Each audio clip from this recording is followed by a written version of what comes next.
Hello, I'm Rob Seiden, and this is Seiden Sidebar. Thank you for joining us today. We have a special guest that we're going to be speaking with, and I think you're going to see it's going to be one of the greatest things you are going to watch or listen to. Please say hello from home to Tony Schiena. Tony is the CEO and founder of MOSAIC, one of the most respected companies in the world in the area of intelligence and security and executive protection and investigations. And Tony is someone who I've known for many years. We've worked together. I have nothing but high regard and respect for Tony and what he's accomplished in his multifaceted life. So people call Tony the real life James Bond, and I think there is some truth to that. But Tony, welcome to the show. Thanks, Rob. Thanks for that warm welcome. Yes, we have worked together for many years, and the respect is definitely mutual. Thank you. I hold you in very high regard. So when you asked about the show, I did not hesitate. I said absolutely, and rushed to get here. Thank you. And I know that's not easy because whenever you contact me, I'm not sure what continent you're on. I know most recently you were in the continent of Asia, doing some interesting things. Tell us about that. Oh, Asia. I got to think which part of Asia that is. Well, maybe the it's highest part. Right. And maybe that plays into my good friend who the audience can't see, who's sitting over there on the sofa. My friend Tashi actually runs 14 Peaks Expedition Company, which is the biggest one in Nepal. So he runs expeditions on all the big mountains on the planet.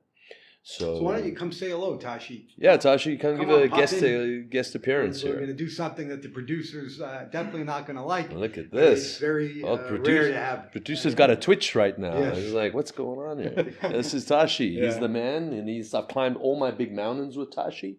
Thank you. And a legend from Nepal and all the mountains of the world, really. And I climbed Mount Vincent in Antarctica with him, Elbrus in Russia, and what's actually the highest in Russia and Europe. Aconcagua in the southern hemisphere, which is the highest, and Everest. Wow. So Tashi, how is he as a climbing partner? He's very strong. Mentally, he's more strong. Like in city, he's strong physically. But in mountains, the physical is less. But mentally, he's strong. He's tough. He's very strong. Okay, well said. Yeah, he's referring to I had a very tough climb in Everest because I got food poisoning, got hospitalized twice, but I climbed with food poisoning because there's a short window to summit Everest. So if you stay back too long, you miss the window. So I had to continue to climb. So I think he's maybe referring to the fact that I was climbing with like zero in the tank, basically. But as we discussed it earlier, actually. Well, that's the mental and physical toughness. Well, I just saw Tashi for the first time since Everest today, a few hours ago. Wow. And I dragged him here. I said, what are you doing tonight? Come with me. Right? And we were discussing it on the way because I got food poisoning. So the last 3 days, I had nothing in me. I climbed with zero in me, and I was getting physically sick all the way up the mountain. Like getting sick in my oxygen mask numerous times on the summit push. Did you tell him to turn around, Tashi? No, I know that he's very strong guy. Like as you said, that he's James Bond in this real life. Also on the mountain, I know that he's like that. He's very strong. It's more a hard head, I think. It's like. Well, let's talk about. Thank you, Tashi. I appreciate it. Thanks, Tashi. Let's talk a little bit about what your James Bond component. And again, thank you. We're honored that you were able to be here, Tashi, and thank you for bringing him. So, what I really want to focus on, because this is a sophisticated audience that are interested in global events and. Really going beyond the superficial, and kind of we call it the no bullshit zone. So, tell me, why did you get into your career? Tell us a little bit about your career and why did you get into it? How did you get started in it? Kind of walk us through that. I think it's fascinating. Yeah, I never intended to go down this path, Rob. I was studying my first year in college, and I was studying international trade with a focus on law. I actually wanted to become a maritime attorney. That was my goal. Specifically maritime because I enjoyed the international sort of, landscape of that. And my law professor who was an American professor in Johannesburg, which is very kind of suspect, really, when you think about it, right? This is still, truthfully, apartheid era, right? It was So still, that's where you grew up in I grew up in that type of dynamic, right? In a segregated society, right? And how did you wind, by the way, just before, how did you wind up there? I know you have roots from Italy. yeah, my father Italian and my mother Dutch roots, right? My father, for example, after the Second World War, a lot of Italians came to New York, Australia, South Africa, and my dad and like 21 of his friends from his tiny little town in Puglia went to South Africa. And I have a photo of them like stopping in, I think, Nairobi next to this prop plane to refuel to get to South Africa, right? And so they ended up there instead of New York or Australia. Gotcha. And, so now tell us about this professor and what happened. Yeah, look, it's a very, it belongs really in a movie of sorts when I really think about it. And I've only really started thinking about it because I have this cathartic event taking place in a biography right now. So I have to, kind of get through all this and assess and assimilate and try and piece it together, which still is very difficult. So you're in the process of writing your biography. Yeah, there's something going on right now, and I have to go through it. And when I really, it's hard for me to piece together because, as my law professor, I got recruited by him, right? And When you say recruited, what do you mean? into the intelligence world. So in South Africa. Yeah, but now you got to understand this is pre-1994. 1994, there is a huge election that changes South Africa, and really, it's instrumental in the world because it's abandonment of a terrible system called apartheid, and full democracy and etc. But you want to take that call? Maybe it's pizza. All right. But I have to ask you say he recruited you. But why did you do it? Why did you decide, what about you made you say, yes, I wanted to go into this intel world? You brought up the term James Bond, right? It's like, say you're a kid from a little African town, you're studying, all you want to be is international, hence you're studying something international, and then suddenly here's this American CIA type guy in front of you going, this is what we're expecting, a civil war, the right wing is planning this, the African tribes are killing each other, like all there's terrorism going on, there's bombs exploding everywhere, right? Wow. There's all kinds of craziness going on, it's havoc, right? So most people would have run for the gates, and you're entering the fray. Oh, absolutely. As an ignorant 18, 19-year-old, right? When you're that ignorant, you don't quite understand the potential pitfalls of what the situation you're putting yourself into, what you're saying yes to, right? You kind of I had a massive desire for adventure. Small town, Africa, I just wanted to get the hell out. Right. So this was like, wow, this is like a dream come true, but you don't understand the ramifications of being involved in something like that. And I learned the hard way. What do you mean? Intelligence world already, and truthfully, that world at its bare essence for real operators, there is such compartmentalization, and even for the operators, it's a little murky, right? So as a young kid trying to really figure out which section, who exactly. Now you also got to understand this is pre-1994.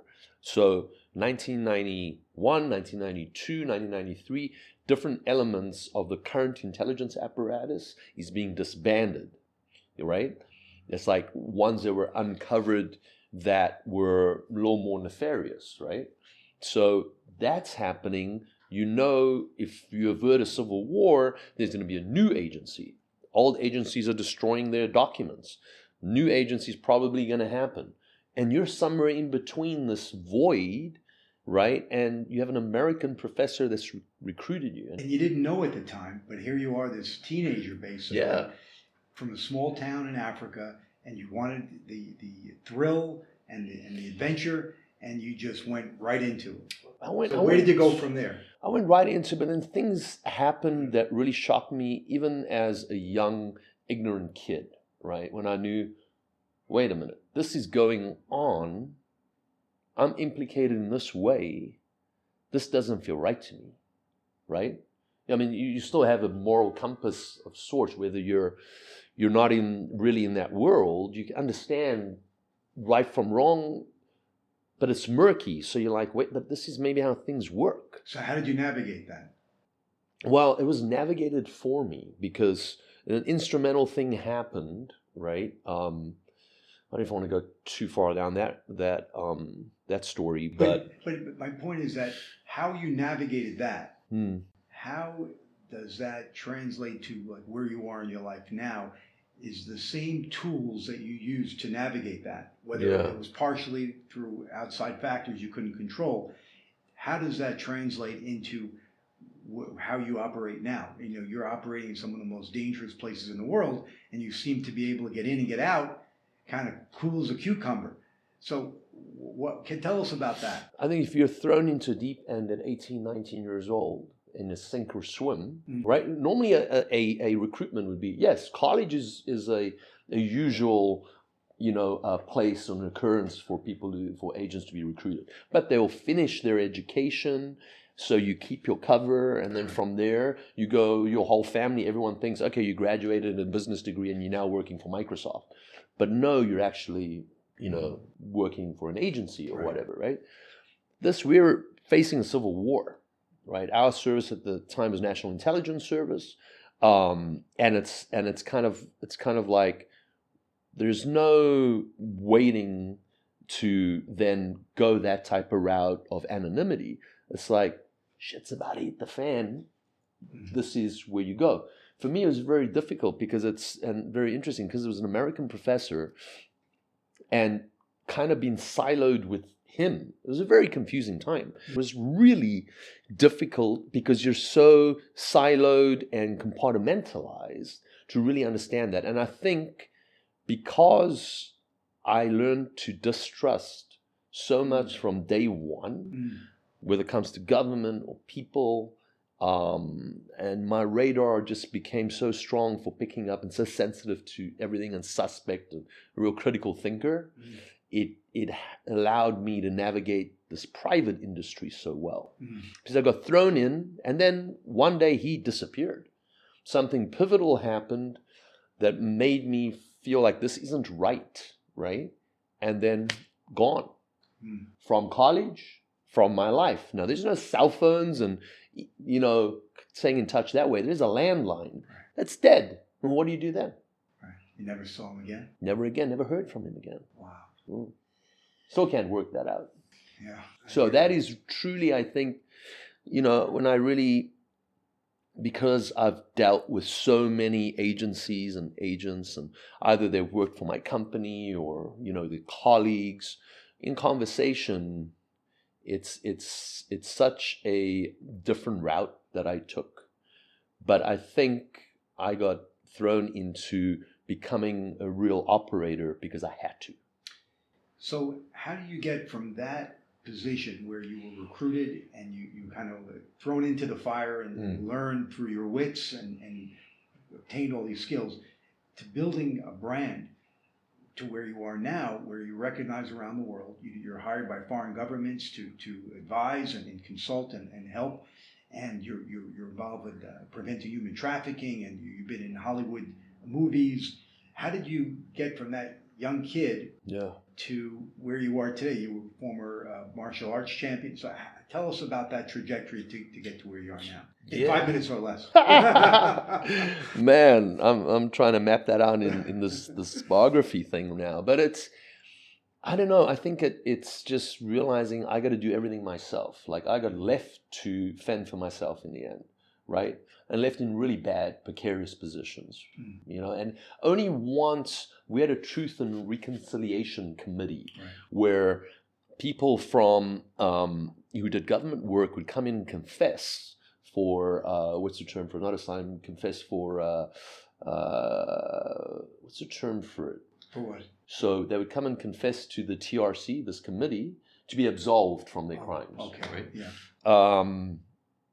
And only then I started to understand more of what I was potentially doing. And that was scary. Because I was like, wait a minute, this sounds a lot like me feeding this information, say from a court case, and then, something went wrong with that person that was on the stand. And So I'm you like, put it all together. put it together after those TRC hearings, and met Bishop Desmond Tutu later on also. Later on met, F.W. de Klerk and all of them, right? And going, oh, wow, like this really is the murky world of So there espionage. came a time when you realized what you had been doing and the implications. Potentially, yeah. And I just distrust everything after that. And that was good, because in my business you should second guess everything. And I think it made me do that. But there's a lot of people who have good skills in the intel world, okay? But you managed to build a business, and as someone who built a company from scratch and understands how difficult that is, and 90% of them fail, especially in the world where you're talking, how did you navigate from that kind of epiphany to where you are today? Yeah, I mean, it's pretty interesting, because as you know, you've met, quite a number of my staff. Daryl was Deputy Director of Counterterrorism for the CIA. Tony Watt was Head of Station CIA. And I got NSA, DIA, FBI. We have mutual friends who used to work for me. It seems like a big arc from this kid who's just completely lost and doesn't know what the hell he's doing to there, right?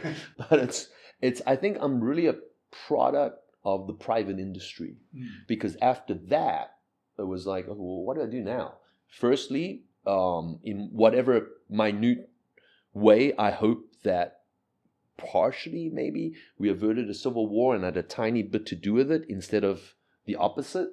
Like I feel kind of that I was in the good space, right? As troubling as it was, the methods of doing that. I'm not being quite murky with not even philosophical. I'm just trying to dodge details a little bit, because I'm still trying to assimilate those that I'm writing now.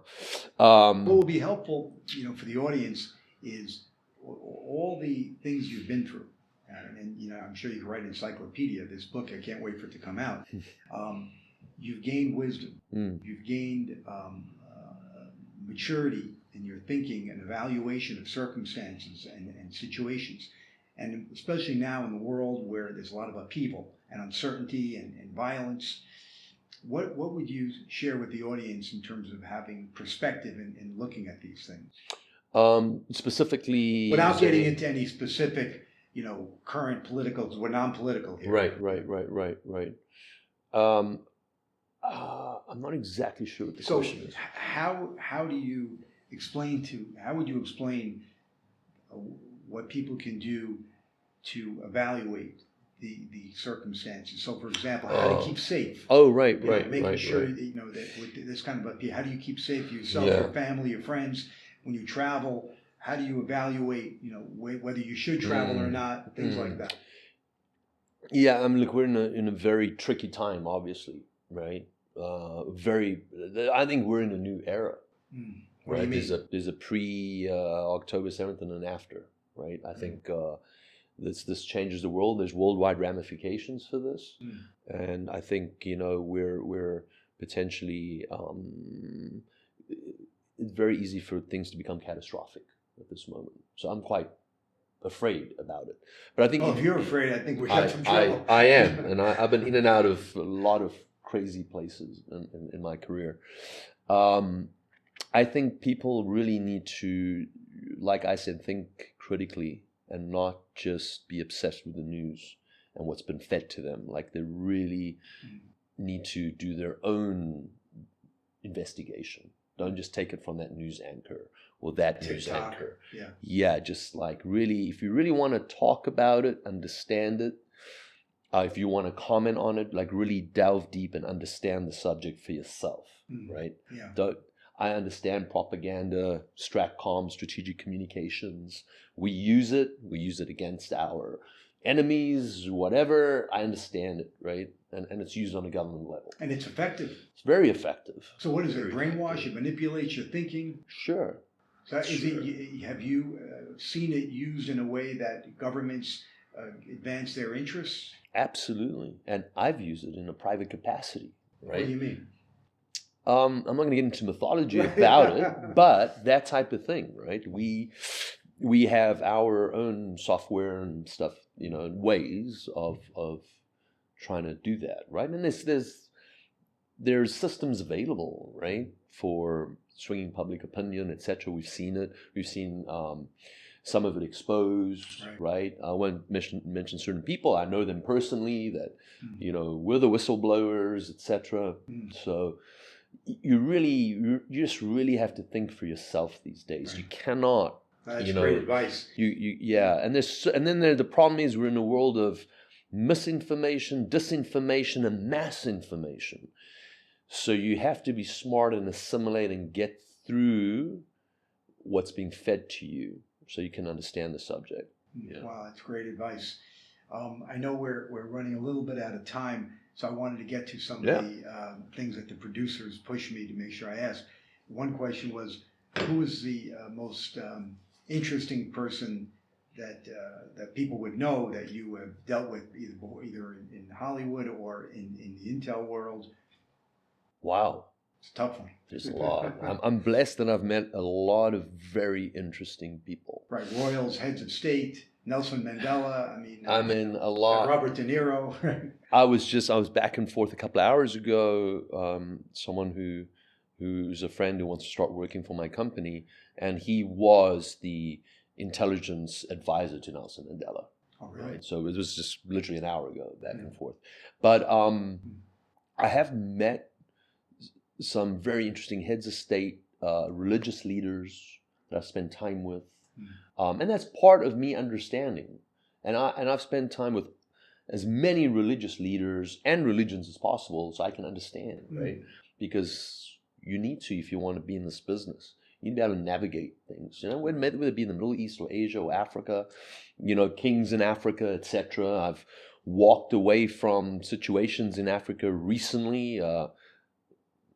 Last year in an African country where I walked away from like 3 generals who flew in to meet me, and I was just one of those cases where I think I have a good moral compass, and I was like, this is just not worth it, and if one of those where you shake your hand and you want to go and wash it with soap after, then I'm like, man, I flew this African country, what a waste. And I'm like, nah, you know what, I'll drive overland. And I ended up tracking 3 hours in the jungle and tracked down silverbacks, right? Silverback gorillas. Oh, the gorillas. And I was like, great, I didn't waste my time. Wow. I came to spend time. Yeah, right. Well, how was that? That was incredible. But I think I saw a photo of you. It was one like right next to you. Yes. That's like, I'm not going to waste my time on it. But I made that decision that I was like, just didn't feel right. And that's what's great about being in a private capacity. I can choose who I want to work for, work with. Right. I'm not directed to do it. Yeah. And that's really all I know now because I was forced into a private industry. Right. What happened to me, if it was a different country or we didn't have that change of government and all of that type of thing, if it was a country that was more stable and didn't have that bad system in the first place, right, I probably would have gone a trajectory of what I call kind of the, corporate intelligence, right? You enter in the mailroom and you work your way up, right? But there wasn't that for me. I was deep end and then go fend for yourself and figure this out now, right? And so I was forced into the private world. So I only know being able to choose who I want to work for and who I want to work with. Right. It's good. Freedom. Yeah. Some freedom. Yeah. So what's the biggest challenge you see in your industry and in the different segments that you deal with? Because I have quite a few facets to my company, some more challenging than others. We have an intelligence academy. My COO ran CIA training, right? I have some of my staff train foreign agencies for many years.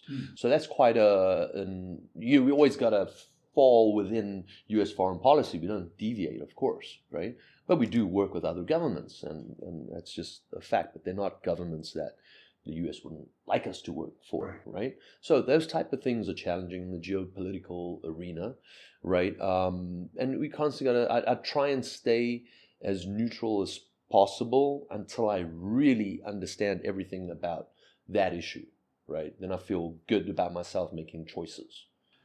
Making choices, that's kind of sums up what happened here. You made a choice to go with the professor. Unfortunate situation, but it kind of created an amazing life that you've had so far. I think so. I'm blessed in retrospect. Then I really wasn't. You know, there's someone I'm seeing this week who is a mentor of sorts, and I hold in very high regard. In fact, I think he's a good guy to probably have on your podcast. His name's Jack Devine, and Jack is a legendary director of operations of the CIA. Yeah. And when I first met Jack, and I sat opposite him, and I was like, you know what, you know, you and your agency, this and that, because I was, you know, pissed off about Africa, right? And I think his response was something like, it was only a matter of time until you were tapped on the shoulder, right? Whether it was by whoever it may have been, right? And that was kind of like, yeah, you're right, because I'm made for this. That's why I'm in this position that I am now, right? And that's why I've been able to be successful in the private industry, right? Which we are in the age of privatization. You know, we're years ago I was in Caracas, Venezuela, and Vice was doing this documentary called Superpower for Hire. And it was all the big PMCs of the world and how everything's privatized. So it was like Eric Prince, Blackwater, my friend Simon Mann, Executive Outcomes, and they're with my company MOSAIC in Caracas, right?